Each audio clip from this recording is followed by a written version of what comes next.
Why do you say that, Father?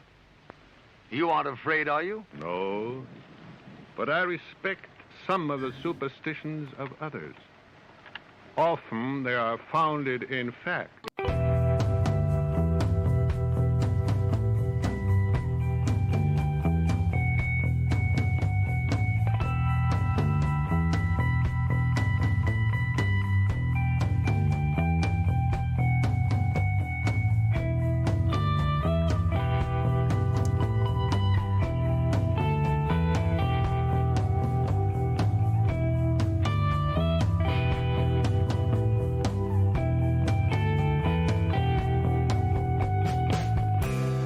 Broadcasting live from our Sanctum Sanctorum in Venice, California. This is the Sixth Sense Society. I'm your host, Krista, here with our producer, Michael. And today we start off 2022 with predictions and guest numerologist, Kerry Jane. We've had her on this show before, and she is a numerologist dedicated to consciousness and transformation. So we're really excited. Michael is also, and I are we're gonna, sort of join in with the predictions for 2022. So we're really excited to be back and with you all. But before we get started, Michael has a few announcements. Hi, everybody, and welcome back. And we're glad to be back for season number 4. So we've got 3 in the books, and now we're starting our 4th one. So it's exciting, and we're happy to keep going with you guys. We've got lots of great shows coming up. We're still planning a few. Next week in particular, we're going to have the History of the Book of the Law by Aleister Crowley with our great friend and occultist, Lon Milo Duquette. So you guys definitely want to watch that one for sure. Get all the information on our website, sixthsensesociety.com, SAXTH. And while you're there, buy us a coffee on Ko-Fi if you can afford it. And if not, we still love you. So tune in anyway. We want to keep this commercial free and not just for those who can pay. And subscribe to our newsletter. It just went out. And one of the things you will find in our newsletter is that Krista's doing a horoscope special for January. So hopefully she'll tell us a little bit about that before we kick into the show. So I'm not going to take up too much of your time, and let's get right into it. So take it away, Krista. Great. Thank you. And yes, I'll mention that I'm doing every January, I do this tarot spread. It's called the horoscope spread, and it's based on the astrology houses using the tarot. It's a lot of fun. I look at 2022 for you. If you book it before the 10th, for any day in January, you get 10% off, but I'll be doing it all of January, but it's the only month I do it. So it's a lot of fun. So anyway, let's get going here. So welcome, Kerry. Hi, thank you so much for having me on here, and congratulations on your 4th season. That's really cool. Thank you. We're excited. It's been it's been a blast, really. I've learned so much, and we've met the coolest people. I have to say, I'm feeling very fortunate about that, including you. And we like having people come back so people can get to know them a lot more too. But thanks so much for agreeing to do this show with us. It's the first year we've had anyone else with the prediction, so that'll be a lot of fun. So why don't we get started with what we think is going to be going on, generally speaking, with 2022. I thought it might be nice maybe to make some general statements before we go into different topics. So what do you think? What would you like to start with, Kerry? Well, that's a good question. We could start out from the big picture and zoom in, or vice versa. I think what I would like to just briefly mention right now is just taking some vitals, I guess, on where we are exactly right now. And that is because we just had a very chaotic year. We just had 2021. That's number 5. That's a time of immense change, entropy. It's chaotic. And I know a lot of people, including myself, who are downright exhausted. So if anyone's watching this right now who feels exhausted, you're not alone. I just want to say that right now. And fun tip, if your birthday adds up to the number 9, so just the month and the day, you're going through that personal cycle as well in your own life. It's not just the global cycle, it's your own life. That's how it is for me. That makes my job easier, but also I'm going with this along with everyone else. And last year was exhausting. It wasn't necessarily a bad year, but it was a lot. A lot happened in a short amount of time. And now we're entering the 6th year. And the 6th is all about healing. It's about domestics. It's about overall, hopefully, harmonization, and peace. And healing is very messy. So I think we're weary. I think a lot of us are very tired right now. Of course, for every single person, this is going to look like something different. We're all going through our own unique cycles, etc. But this is kind of like the vitals of the world right now. And as I've told you guys before, we move through cycles of 1 through 9. And so now we're at the number 6. And something to take note of too is that we're in the end of the middle, if that makes any sense. So I would describe 1, 2, 3 years as a chunk, and then 4, 5, 6 as a chunk. That's the middle. 7, 8, 9, etc. on the end. And we're coming to the end of the middle. And I've mentioned this before in my other videos, my forecast videos and my monthlies. It's like, it just feels like I'm not sure if we've chosen a path yet. I think that there's some sort of decision that either we need to all make in our personal lives or as a collective.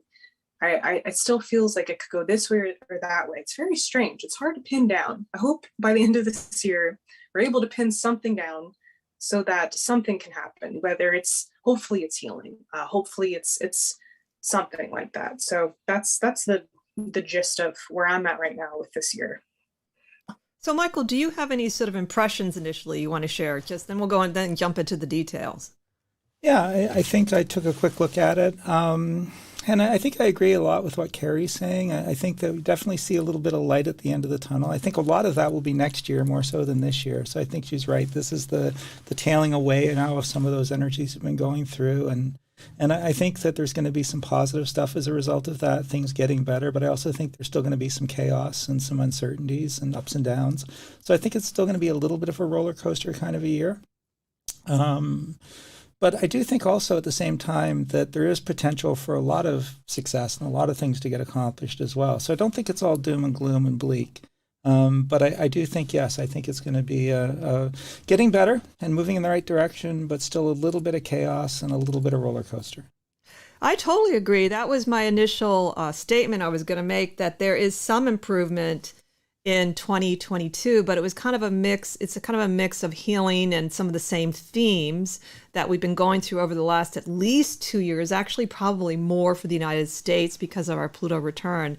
So I found there's like this mix of stability and change and unrest and healing too is definitely a prominent energy. And then we'll go into some of the, each of us have sort of different areas we're kind of drawn to, I think. And so we'll talk about that. And for me, maybe some of the months that I see some of the older stuff resurfacing. But I agree with that it's not all, kind of fixed this year, but there is some things that are developing that I think are positive. And in the exhaustion, I think that's a really good point, that maybe it isn't a year necessarily where you want to push all the time.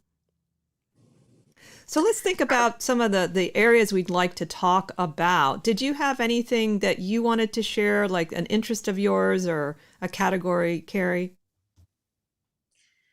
Oh, that is, there's so much to talk about that I'm trying to just like pick one little section. I think that a neat tidbit to just kind of start off with is, for anyone who's watching right now in January,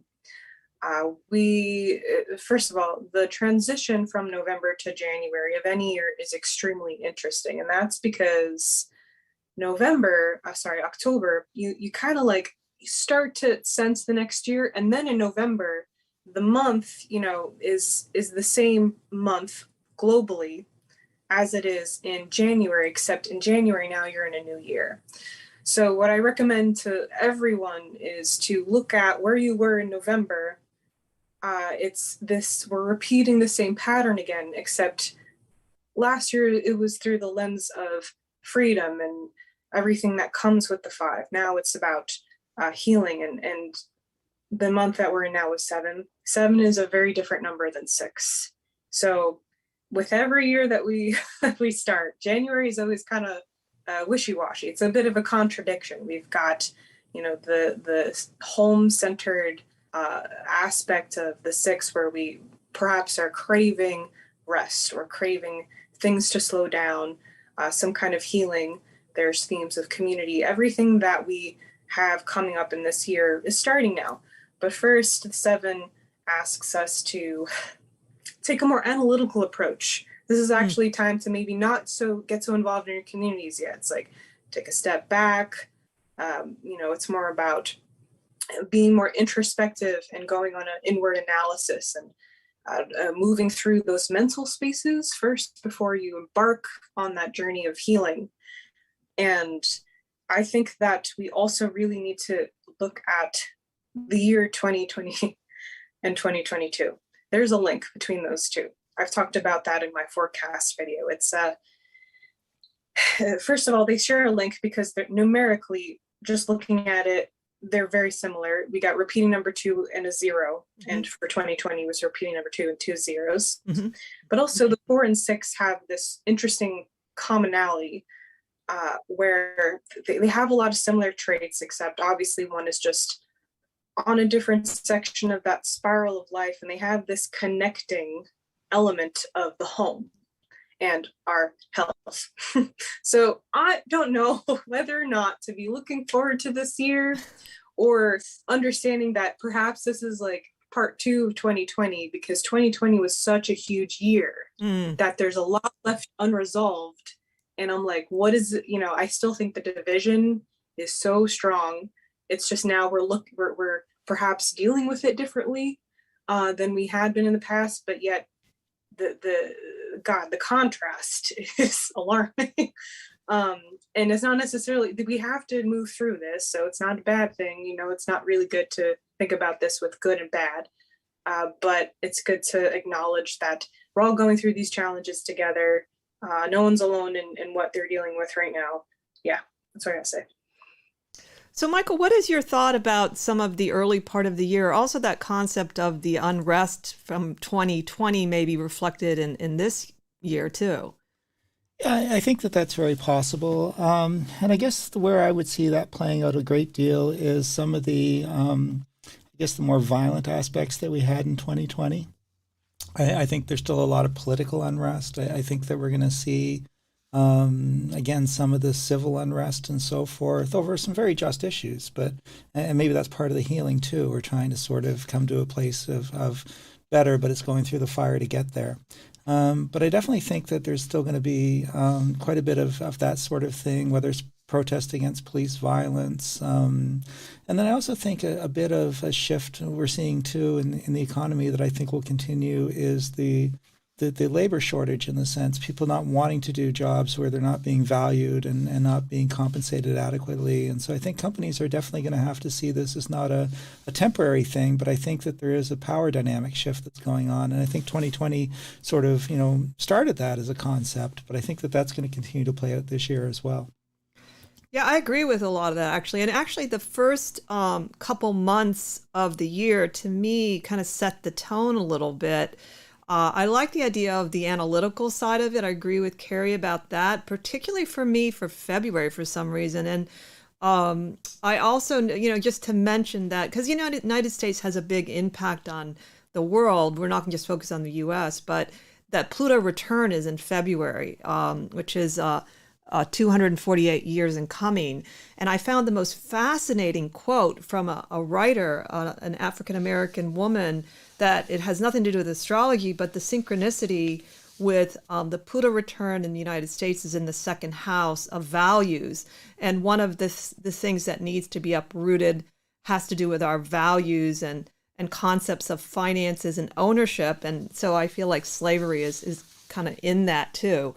But she said that remarkably this year, 2022, and this is from her book, Caste, The Origins Are Discontents, and her name is Isabel Wilkerson, and she's a Pulitzer Prize-winning author. I just happened to see this on my Facebook page the other day, and she said, this new year, 2022, marks a turning point in American history.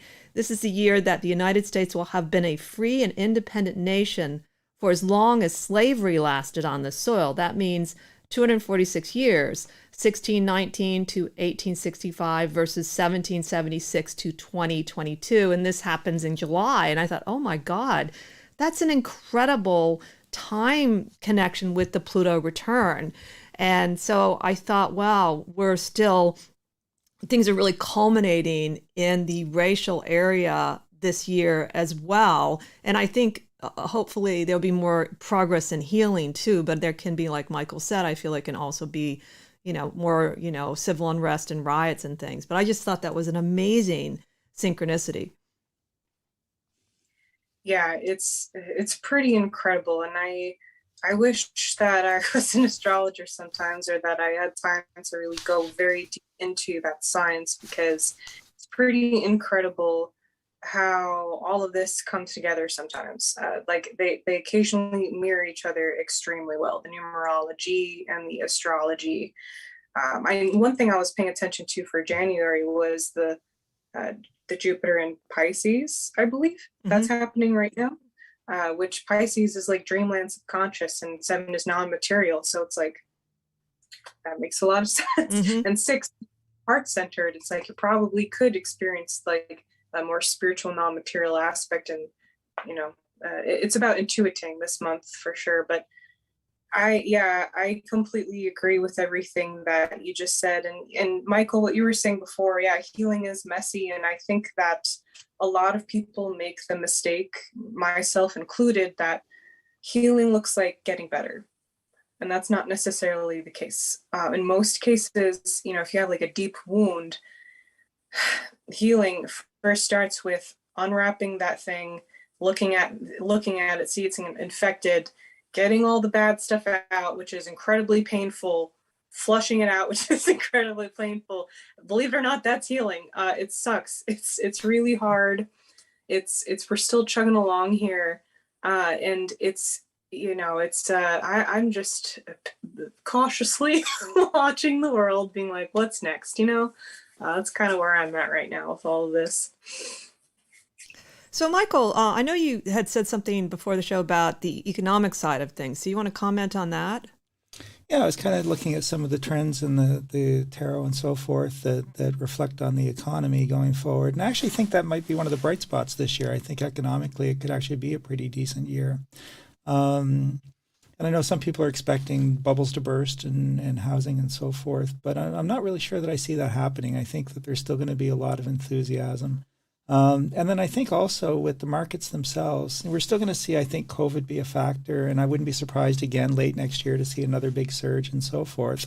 But I think that the fear that was there the first time is getting less and less every time we go through something like that. So for me, I think a lot of investors will be saying, yeah, we've been here before. This is nothing new. So I don't think you're going to see the panicky kind of markets that we maybe had in 2020. So as a result, I think the economy actually may do reasonably well this year. Interesting. I had sort of a mixed energy, mostly positive economically, particularly like I looked at, because I did a month to month, and it was March, the end of the year, but then it seemed a little bit weak in November. That was the only one, but since there's gain before that means that it won't necessarily, crash out.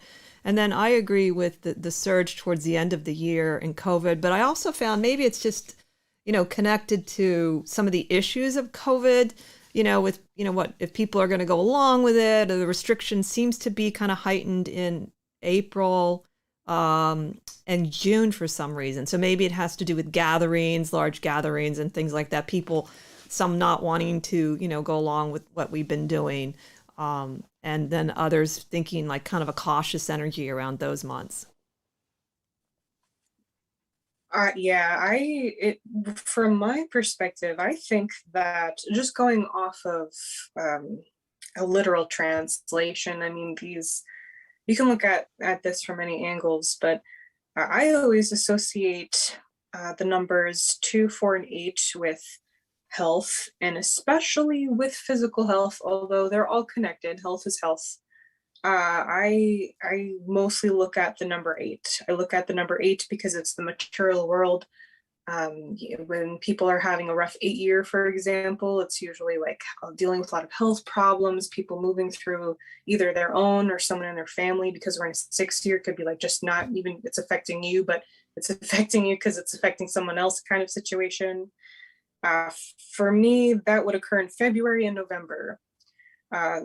just for physical health. This entire year is about health. Truly, it's about your mental health this month. Next month, it's more of an emphasis on physical health, but it's all connected. Emotional, spiritual, mental, physical. At the end of the day, it's all health. So it's just very interesting. It's very interesting to watch and see what happens for all these reasons that you mentioned as well. Yeah, I agree. When you're talking about the physical part of it, and of course, if we're looking at the planet as a whole, one of the things I think we have to talk about is the climate, because that's such a big part of our physical world. And of course, the climate change challenges that we're going through. And when I'm looking at it in my readings, the year that really interests me when it comes to that is not so much 2022, but really 2023 and maybe halfway through the year. And to me, that's potentially a point where I think I can say that as a globe, I can see a bit of a movement where we start to reach some consensus to take it more seriously. Because as we know, there's been, not really a cohesive effort to kind of fix the climate. You have some people that are very into it, but we have a lot of companies and governments that are certainly not pulling their weight or certainly, still trying to maintain coal as a viable resource for burning. And I don't think this year we're going to see the political will to kind of really shift that a lot. But for some reason, I'm really curious about next year, because I really think that there could be a bit of a bigger shift of consciousness in the coming year in 2023. So I wonder what Kerry would think about that. Yeah, that's an extremely good point. Thank you for bringing the Earth Gaia as a body that we're living on into that conversation. And you're absolutely right. 7 is the non-material world, and that is the time, if any time, to have a spiritual consciousness revolution, hopefully.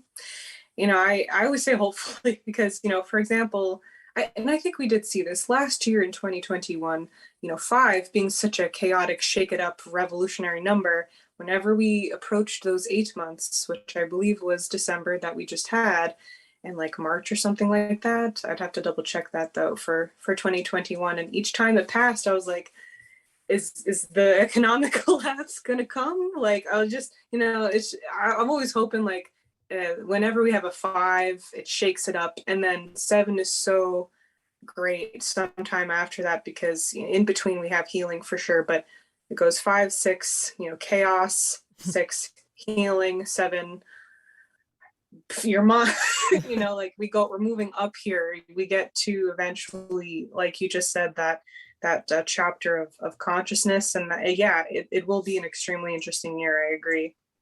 I wanted to also give you some sort of feedback on the 8. And I also drew the 8 of coins for November. And the idea that you talk about the 8 as a healing energy, Kabbalistically, we completely agree with you, which is when I first studied, my first book of numerology, and it was like 8 is power. And I'm not saying it's not, but the Kabbalistic view seems to be more accurate from a, kind of consistent point of view. Like 8 could be power through consensus, group power. And my own life, when I think about learning about power, I feel that is more accurate for me, and it used to confuse me a little. And so that idea that we all have to see what works theoretically, what doesn't work. And then I did want to add something in about the climate. I had picked 2 animal cards. This is the first time I've done this for the overall world. And so the challenge this year is reversed salmon. And salmon is connected to, first of all, it's definitely really connected to certain indigenous tribes. And I always think of the Irish. The salmon is really revered in the Irish world. And it concerned me a little bit because of the connection to the water. And I'm feeling like maybe there really will be a lot more issues this year between floods and hurricanes and droughts. And then on a separate note, I feel like there's something with Northern Ireland, but that I felt uncomfortable with that, being problematic this year, that area, that the element of water, and it can be related to anything connected, like whether there's more fires because there's not enough rain or water, but that was one of the things I thought could happen this year too. And I'm not really clear about the timing of it, but just kind of as an overall theme, that's still a very challenging issue for the world, water, issues of water inequity and imbalances. Yeah, that's, and two, this triple two that we got here is it's a lot of things. It's balance, etc. It's very emotional number, extremely emotional number. When I associate water with emotions, so it's that's a connection that came to mind. And as a fishery scientist, I appreciate the fish coming up in the reading. That's pretty cool. Yeah. Well, I yeah. thought that could also indicate even more issues in the fishery industry too, and not just with salmon, but just overall that is still a big problem area for the world, and I'm sure that's not a really big surprise for anyone. We do have a quick question for you. Do the twos in this year signify, this is from Janice, do the twos in this year signify division and further polarization in our already fractured society?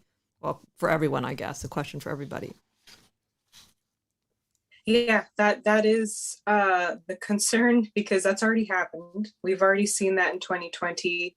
And then now, as we're in 2022, that's what I was exactly saying in the beginning of this video, this concern about we're not done with this story yet. Don't think you can put this down. The only way out is through.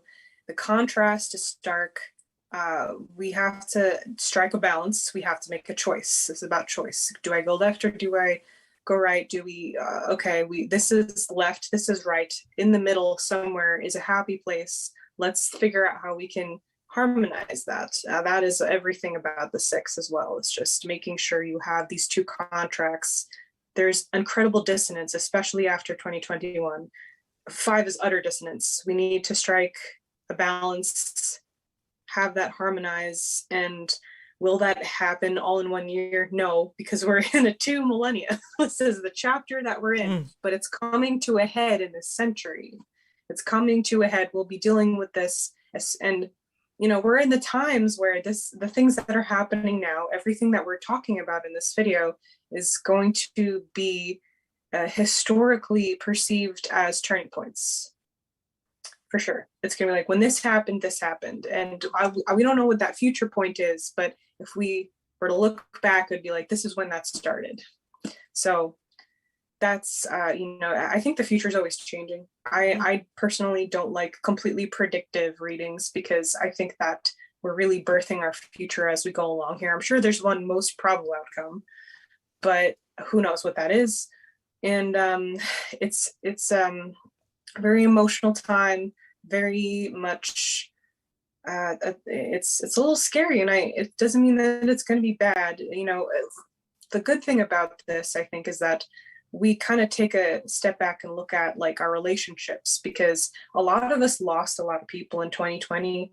The character became very much revealed to us. We kind of now navigating hopefully new friendships, new relationships, are able to know what we value, a little more, like you were saying in the beginning of this video. That's where, in my opinion, where the value comes from. It's like, I've lost so many people. How can I don't know, reach out, and maybe I don't agree with this person completely. How can I still have a relationship with them? Or if you want to completely cut people out for the sake of your own health, that's also necessary sometimes. These are the kinds of things that come up.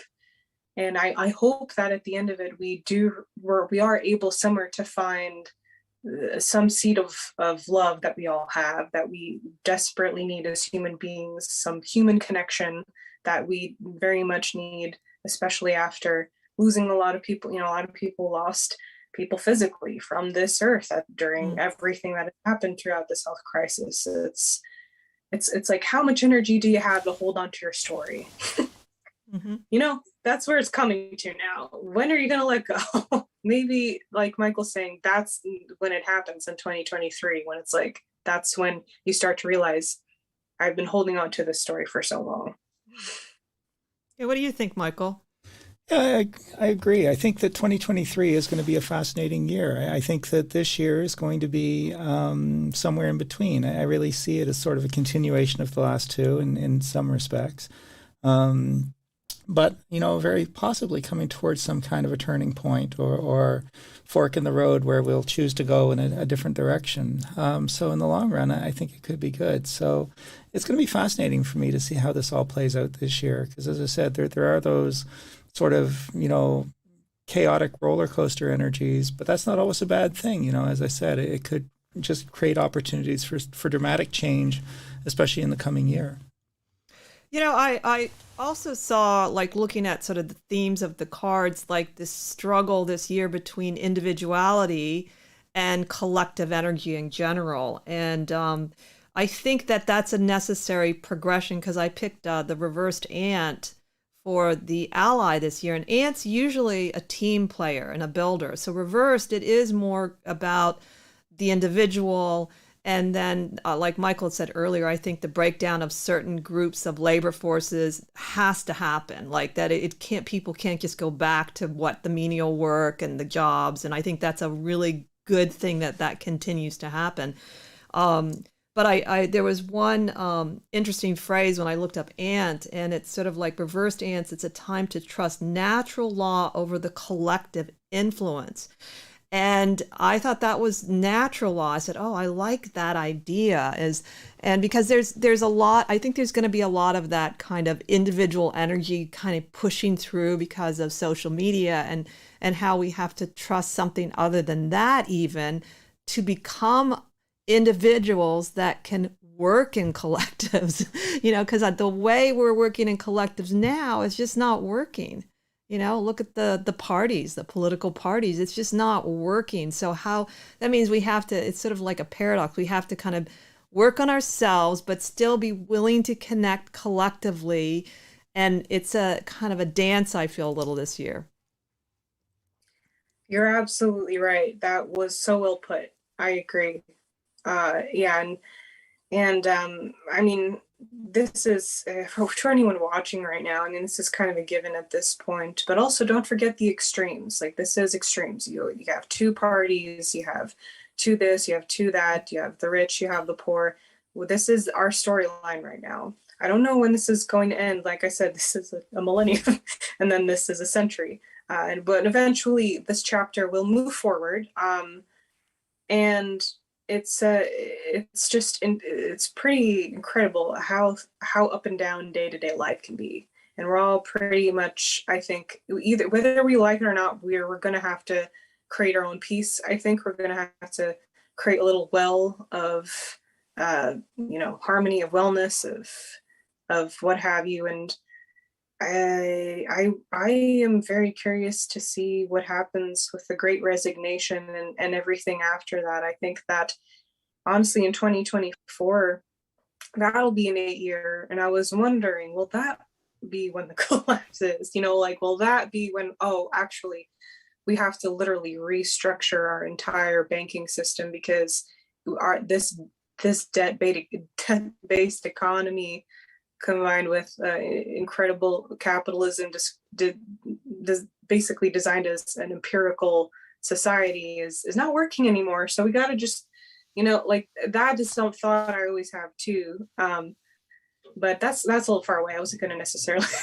No, that's a really good point. Actually, I think it lines up. I wrote it down somewhere where Pluto moves into Aquarius. So the whole emphasis on the economic problems in the world began with the 1% movement when Pluto moved into Capricorn, and then it's going to move into Aquarius. I think it's 2023, 2024. Although they're not absolute, they're the boundaries. So it looks like it might match up a little with the number system in terms of where we're going to be. And I think it's great you're actually bringing up that we're in. I didn't think of it. We're in this 2 millennia. I think it's a more realistic picture of how change works in a civilization and not just in an individual life. I think a lot of things can be slower, except for technology, which we'll talk about a little bit too, which is going to be rapid, I think. But just other things like the way we treat each other. And Michael and I've had this discussion before where in some ways we're not much more evolved in the last, how we treat each other, even in 2,000 years. So Yeah, it's incredible, and it's also incredible the level of disillusionment that still needs to happen regarding that understanding of the past and where we are now and the connection to the future. In 2020, mostly what I talked about was the double zero, the void energy that is a great disruptor, in which you have everything that you've seen now, with people not being able to pin down objective reality, not really understanding the extent in which their stories and their egos have influenced everything out, their entire perception, but yet trying to disguise that as something else because the story is better. It goes on and on and on, and I mean, to me, understanding, like you just said, this as a very, very long story is the perspective that is needed. Surprisingly, even though it surprises me that that's not the way that we approach a lot of things. Like, even just talking about American history, like, people can just say, I don't feel like that's true, so it's not. People can say that about climate change science. It's just like, I feel like that's not true, so it's not. Obviously, that's not how it works. You have to be aware of your bias. You have to be aware of things like privilege. It's XYZ. The list goes on, and it's like, that's how we see these crazy things manifest, and it becomes so confusing and so divisive when you can just ignore objective reality and go based on your feelings, which is also the number two. A very dark side of number two is this naive aspect of egoic, emotional, reactionary existence. It's terrifying for someone like me. I'm an INTJ. I'm mostly an Aquarius, like, just looking at things from an air element perspective. The world is a scary place, but it's also very interesting. It's like a really bad reality TV show, so that's another way to look at it. So, Michael, what do you want to say with all that we're talking about? Do you want to weigh in a little bit?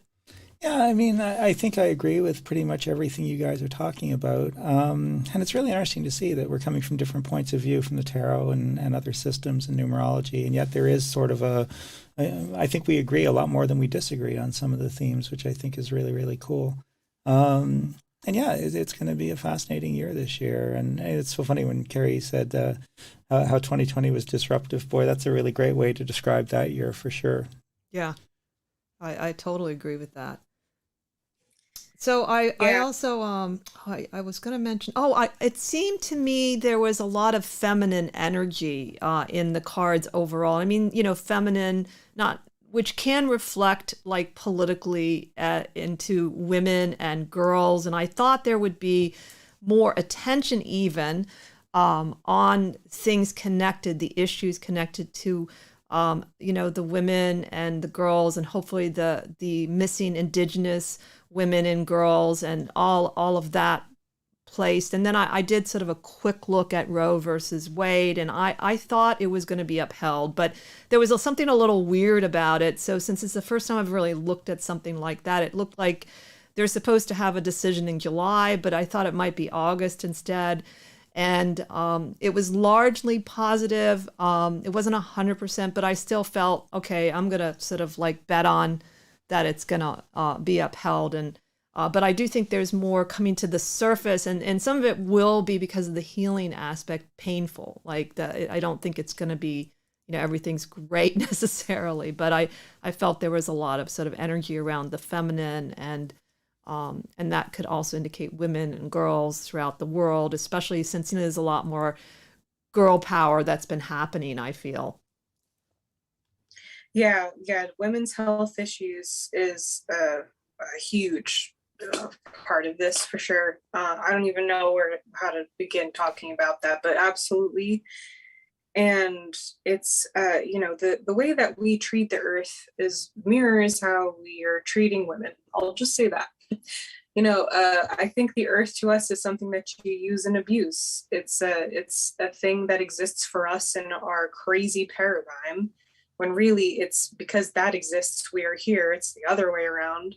It is the creator. That's also how we can reflect on that comparison. But it's that's such a vast issue that comes up, and it's, again, very, very messy. 6, the year that we're in, is the nurturer. It's a nurturing number. That's how we come to healing. As a 6, someone with a 6 life path, they're the parent, whether they like it or not. They're a parent to, their friends, their pets, if they don't actually have kids. And I think, perhaps people will awaken to divine feminine through this modality. I could see that connection for sure. And there is a lot of corrupt themes that have been always happening in our history regarding that for sure. I do think that social themes are definitely going to be a very big part of this year. A lot of the energies I'm looking at, I think, really zero in on that. So whether that's human rights, whether that's racial issues, all sorts of things like that. But women's issues, obviously, too, as you said, playing into that. But I definitely think that it's one of those energies where I think that's just going to be a very big part of the year, dealing with a lot of those kind of issues, and hopefully dealing with them in a very constructive way. I think it's going to be a little of both. I think in the sense that in order to create that healing, there is going to be protest and disruption and so forth as part of that. But I think ultimately moving everything in a direction that I think overwhelmingly will be a lot more positive in the future.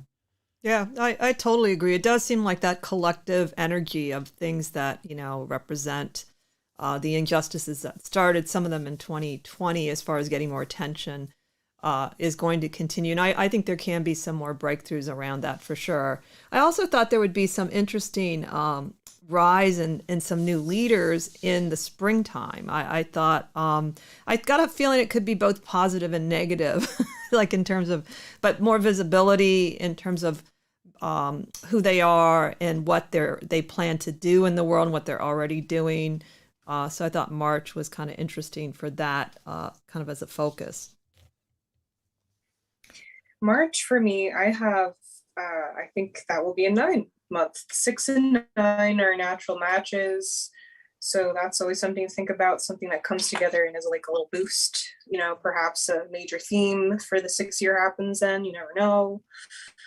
And 9 is, I don't know if this would be relevant to you at all, but it's very much a month of endings. So something comes to a conclusion that month. It's processing the past. It's moving through, a lot of the present moment as well. And it becomes about a lot of deep themes, because the 9 is an incredible number. I mean, there all are, but it's a very evolved place. So it'll be interesting to see that when the 6 and the 9 come together, what would happen. Like I said, I don't know how that would look like with what you just said, but I thought it was worth mentioning. Oh, definitely, because I've been listening a little more to the whole Tesla 369 and what that is. So I've been thinking more of the combined, or the connection between all those numbers. So that is interesting. Yeah. So on a different note, I did want to mention something broader too. Is one of the things I've been wanting to do more is look at how predictions affect the cosmos. Like we're very people centered, all of us that do predictions, because often it's obvious why. But the James Webb Telescope was launched December 24th, and Saturn is in Aquarius, and it's easy to see that we're going to be entering in the next 25 years an incredible period for space exploration. I think it's going to really kind of blow our minds. I found myself during the pandemic, I rewatched so much of Star Trek that I started thinking, like, why am I doing this? I mean, you can talk to Michael. I almost missed the end of Voyager because they were going to take it off Prime, and so I quickly watched all, and I'm going to finish this whole thing, by God. But I found, it's the pulse. It's coming. These inventions, this space exploration, it's just going to really blow our minds, I feel. And I think that since Saturn's in Aquarius already, there should be some advancements with the whole space movement. I think more attention is going to be put on it in the next 3 or 4 years, more money for it. So I'm really kind of excited about that part. It's funny. I was making a prediction, and I'll do it now since we're kind of in that genre. And just for fun, is I wanted to look at aliens and ancient aliens. And I do think that this year there's going to be more information coming out, which I think will allow Giorgio and all the ancient alien people to have a lot of exciting things to talk about. But according to my reading, there's still an awful lot that isn't being released and is still being hidden. So in the end, the truth will still be out there. I love that. Do you think there'll be any more interesting sightings? Yeah, I think so. I think that this is going to be a fascinating year where I do think that there is, and not just sightings, I think there are going to be plenty of those, but I also think that it's another one of those times where information will either get leaked or released that is going to continue to kind of build on. We've seen that over the last couple of years. Again, the government's trying to release a little bit more information about what they've been researching and finding, and I think there'll still be some more of that this year. So it's more like hints. It's more like just kind of a wink, wink kind of a thing. But as I said, I don't think we're going to get the full story this year either. Cool. What do you think about the alien connection? I think that's really cool. Yeah, I don't know what the aliens think about numerology, but I wonder about that sometimes because, astrology changes when you're a different being floating around doing other stuff, right? Doesn't that make sense? Because, probably when you enter a solar system, it becomes a theme, I would imagine, and then you leave and then there's some other theme somewhere else. That's how I imagine it. I don't actually know, of course. I don't know how you know that. But it's like they're above. They're working with something else. And so, we're just, this has helped me understand the human story. I don't know. Anything beyond that is like, you're dealing with a whole other existence, a whole other plane of reality, honestly. It's kind of an interesting question, really. If an alien were to come here and it's a different year numerologically on their planet, is it going to be a hybrid of the two once they arrive on our planet, or are they going to switch over to our year and have to play by our rules? So I think that would be a very funny thing to explore. That is interesting.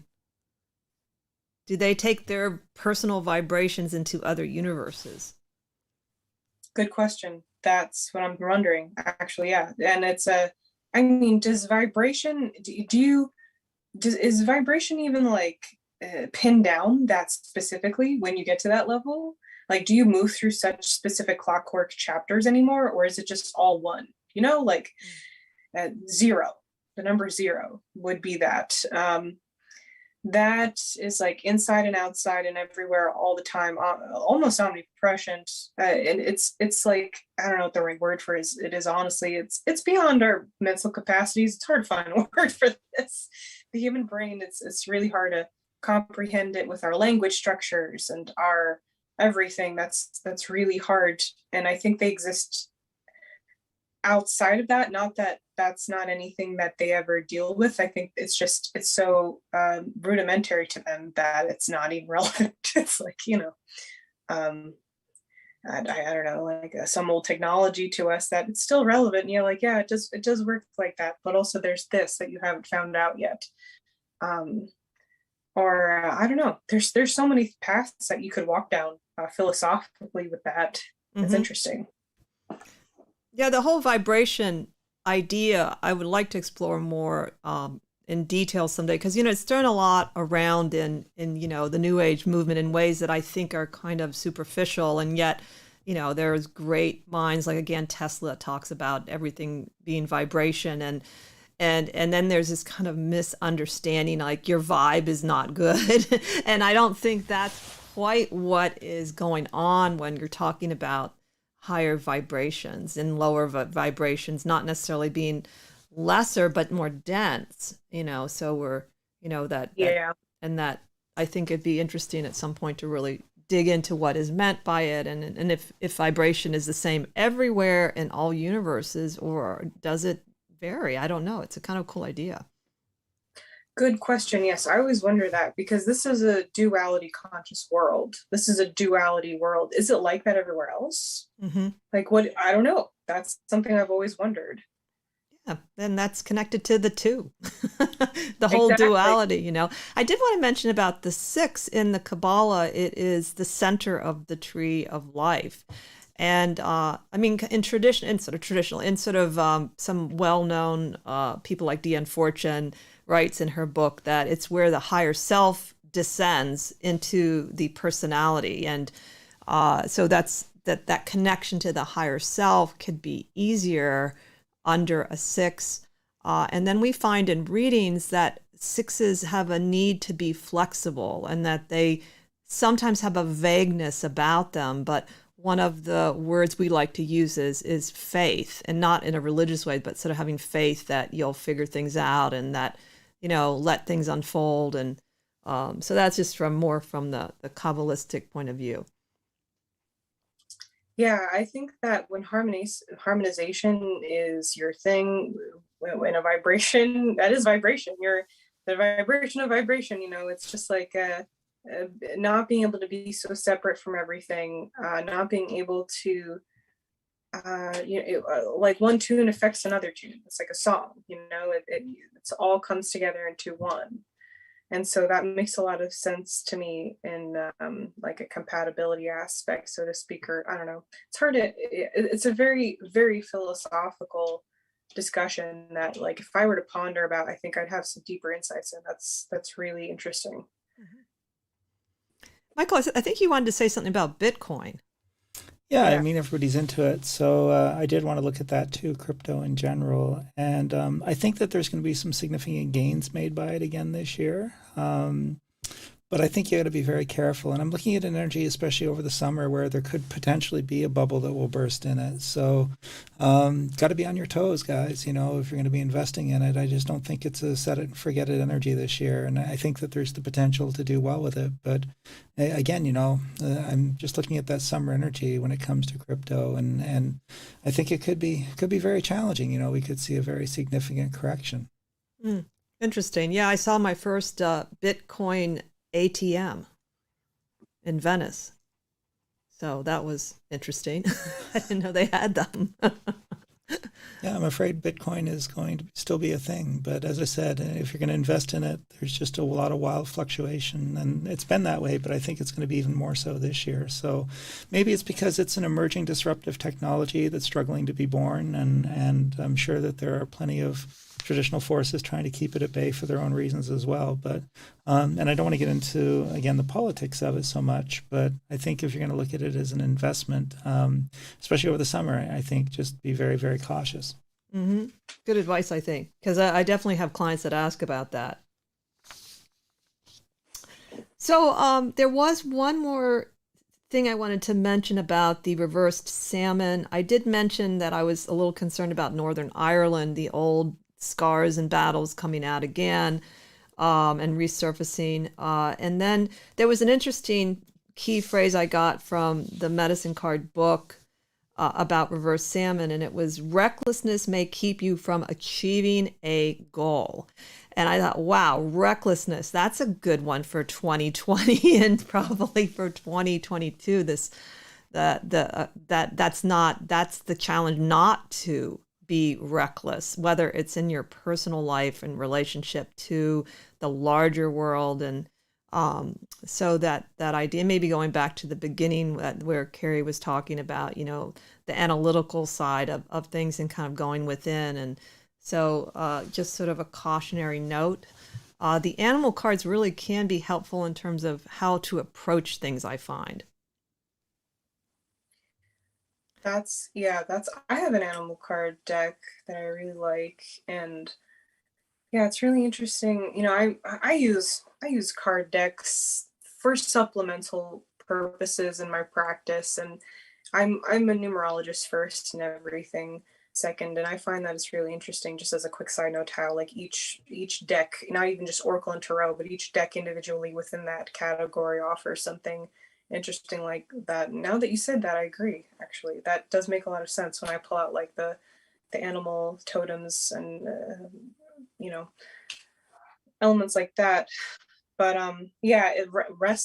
recklessness is very much a theme for sure. That's what it feels like. And if I were to recommend anything to you, I'd say slow down perhaps a little bit this year, because that's what we're supposed to do. Like repeating number two, for example, whenever people are seeing that constantly, like they're being quite haunted by it, it usually means that they need to slow down. They're moving too fast. We have been moving extremely fast. It's hard because, you know, like our lives was not put on pause. Like we still have to move through them, but perhaps just consider things more cautiously and more slowly. Don't force things. Forcing things will not lead to good things. It'll lead to miscommunication. You'll make stupid mistakes that, you know, you wouldn't have normally made. And it's hard to heal when you're moving fast because you can't, if you're not going to slow down enough to look at anything, it's not going to happen. Mm-hmm. I like that. What do you think, Michael, about the concept of slowing down this year? Yeah, I think that's going to be a part of things, perhaps, you know, because there is a bit of a reset type of energy. And I think that it's one of those places where I think to use this year as a place to try and frequently pause and reflect as a way of establishing that new direction going forward next year. I think it would be very helpful. So, and it is kind of an energy that for me is about sort of cleaning up some of the old stuff. So I think, again, you know, it's hard to charge forward and do that at the same time. So a pause to get your house in order, a pause to kind of, you know, reevaluate, you know, where am I? Where do I want to go from here? And I think that where it's going to get tough for people is if they don't want to evolve. So we sort of see these companies that are having a struggle with the idea that their employees now want to work from home. They don't want to come into the office anymore. And some of the newer companies who are younger are embracing that. But some of the older, more traditional companies are really struggling with it because it's a very different way of doing things. And it's not the way we've done it for the last 50 years. So it's very scary to kind of move into a new way of doing things. And so for me, I think if we're going to hold on to the past, if we're going to fight to stay there, then I think it's going to be a tough year. But I think if we're willing to kind of let that go and really kind of embrace a new way of doing things and a new way of living and being, then I think it becomes a year with a lot of opportunity. I totally agree. And I'm glad you brought that up because I feel like the dust is going to start to be not completely settle, but some of the changes that happen or forced to happen, it's going to start to become really apparent that people want to keep some of that, and that I think small businesses can do well this year, and that innovation. And then there will probably be some aspects that might be good from the old regime. But I agree with Michael with that, you know, the companies that are struggling to change. I think that we just can't go backwards. It's just not even possible, I feel. So yeah, and not even companies struggling to change, but individuals as well. I think it's just embracing the idea that it's a new world and a new way of doing and living and being, and we have to just embrace that and not fight it. Yeah, I totally agree. So we have like about 3 minutes left. Is there something you'd like to sort of leave people with, Kerry? Any thoughts or? I mean, I think that what I was saying in the beginning is, I mean, what I could leave with people for now, it's we're gonna find out what happens this year eventually. You know, checking in is always good to just be like, all right, you know, what's happening now. I just wanted to, in the beginning of this video, people to know that if they are exhausted, if they are emotionally wrought, if they are physically struggling, you know, there's so many areas in which I feel like we're like not really sure if we can continue doing what we're doing the way that we've been doing it, whether that's with corporations as entities or individuals too. You can make a choice this year to change that. You know, perhaps you did get what you wanted in 2021, and it turned out that came with a lot of stuff that you didn't necessarily want with that. You know, that's always a possibility too. Or perhaps something did come to fruition, but now you have a lot of extra on your plate, or perhaps that you've been trying to continue on, you know, a new path with using old ways. That's another common thing too. Last year we had a lot of change, and now you can start applying a different path. Now that we are at this 222 energy, go left or right, consider the middle and slow down. That's what I gotta say.